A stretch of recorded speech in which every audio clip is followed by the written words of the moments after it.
दोस्तों, महाभारत ग्रंथ कई रहस्यों से भरा हुआ है। इसके प्रत्येक पात्र अपने आप में ही एक रहस्य है।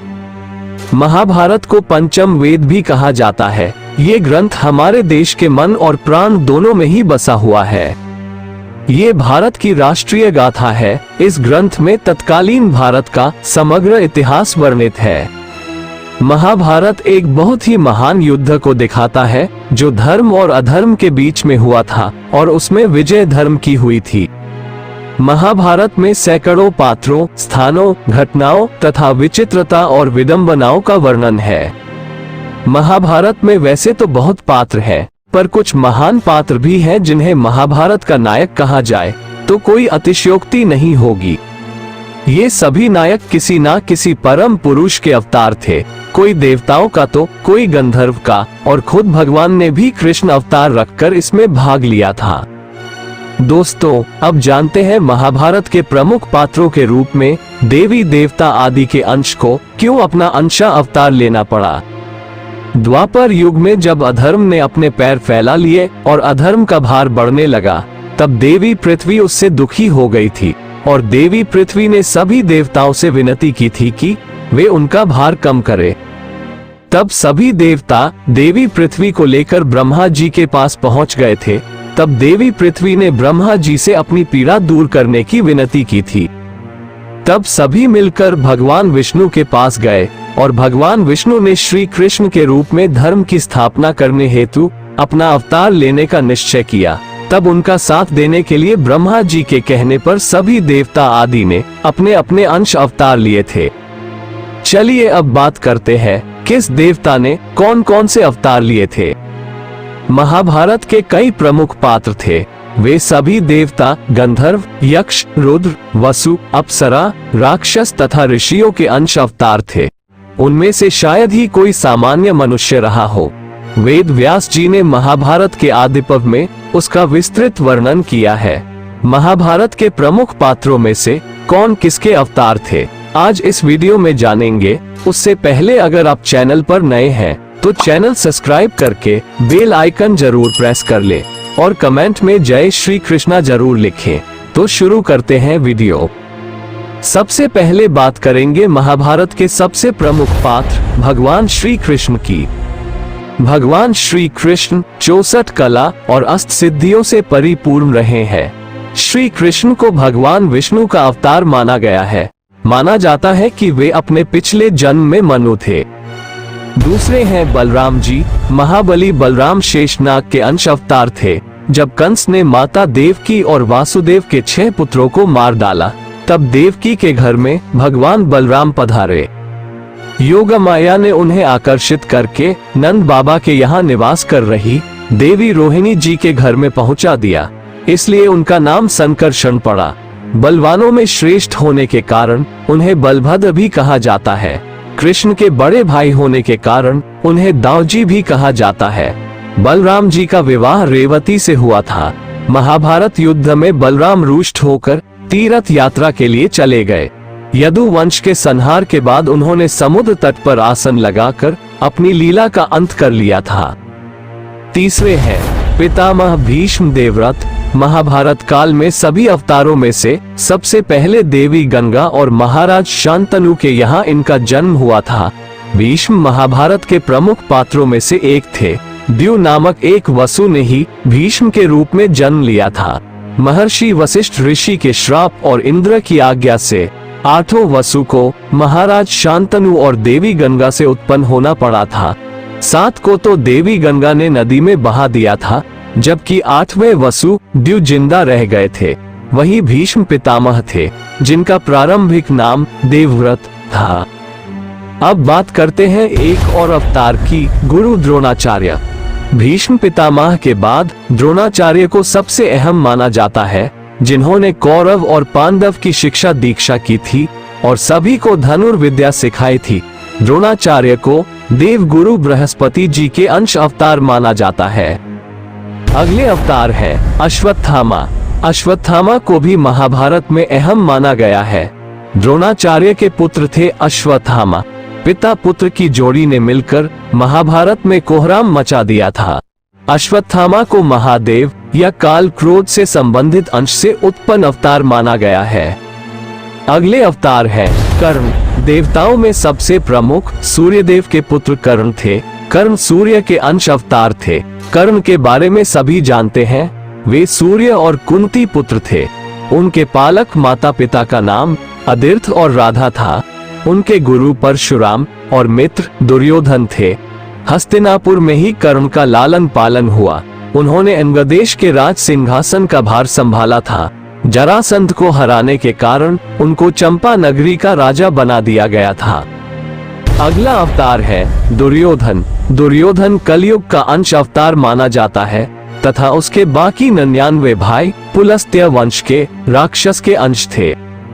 दुर्योधन हस्तिनापुर के महाराज धृतराष्ट्र और गांधारी के 100 पुत्रों में से सबसे बड़ा पुत्र था। वेद व्यास के वरदान से ही गांधारी ने 100 पुत्रों को जन्म दिया था। दुर्योधन के असंख्य कुकृत्य के कारण ही कौरव और पांडवों में युद्ध आरंभ हुआ था। दुर्योधन गदा युद्ध में पारंगत था और श्री कृष्ण के बड़े भाई बलराम का शिष्य था। दुर्योधन ने कर्ण को अपना मित्र बनाया था और गांधारी द्वारा देखे जाने से उनका शरीर वज्र के समान हो गया था, लेकिन कृष्ण के छल के कारण उसके गुप्तांग का स्थान कठोर नहीं हो पाया, जिसके चलते महाभारत युद्ध में भीम ने दुर्योधन को उसकी जंघा से पकड़कर उसके 2 फाड़ कर दिया और इस तरह दुर्योधन मारा गया। अगला अवतार है पांडव में सबसे तेजस्वी अर्जुन। अर्जुन के धर्म पिता का नाम पांडु था, लेकिन असल में वह इंद्रदेव के अंशावतार कुंती के पुत्र थे। देवराज इंद्र ने अर्जुन को बचाने के लिए कर्ण के कवच और कुंडल दान में मांग लिए थे। देवराज इंद्र एक ब्राह्मण के भेष में कर्ण के द्वार पर पहुंच गए थे और उनसे दान में कवच और कुंडल मांग लिया था।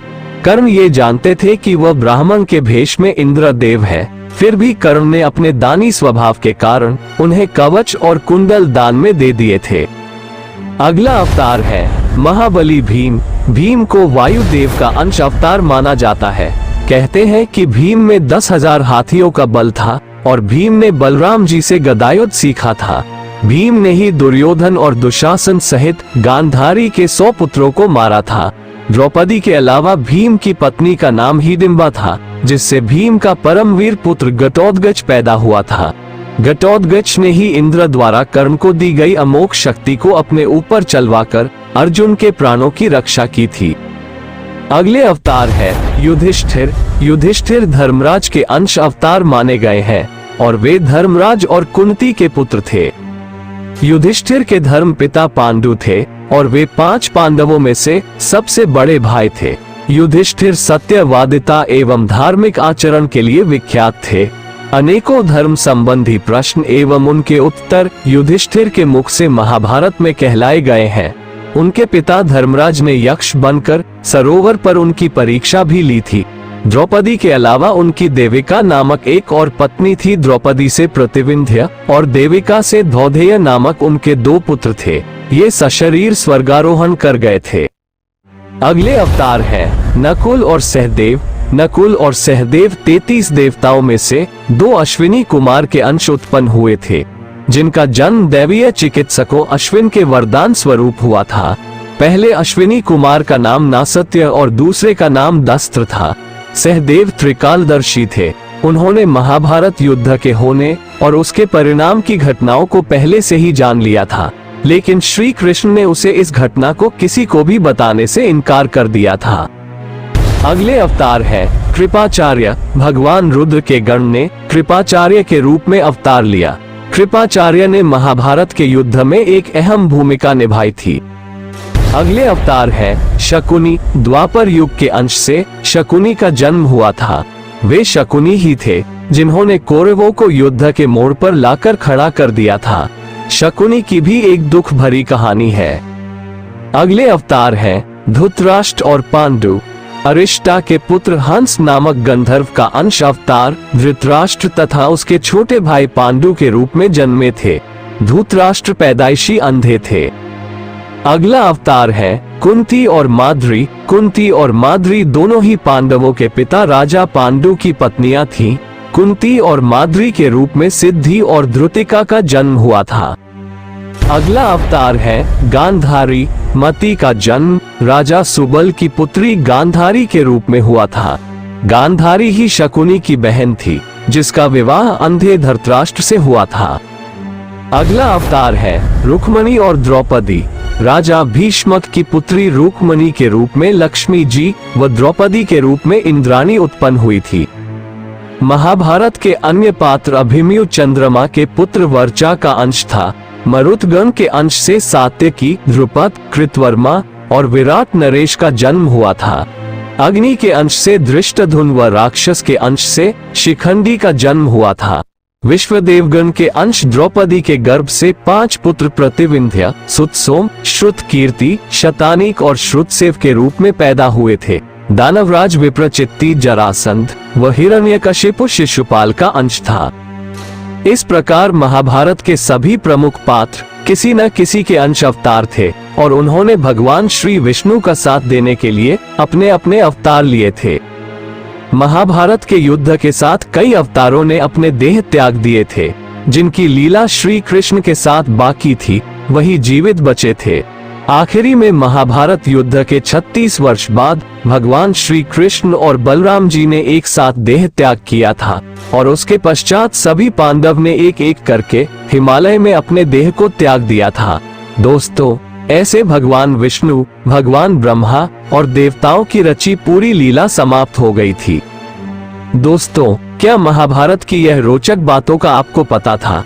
महाभारत में ऐसी कई रोचक बातें छुपी है जो हम आपको बताते रहेंगे।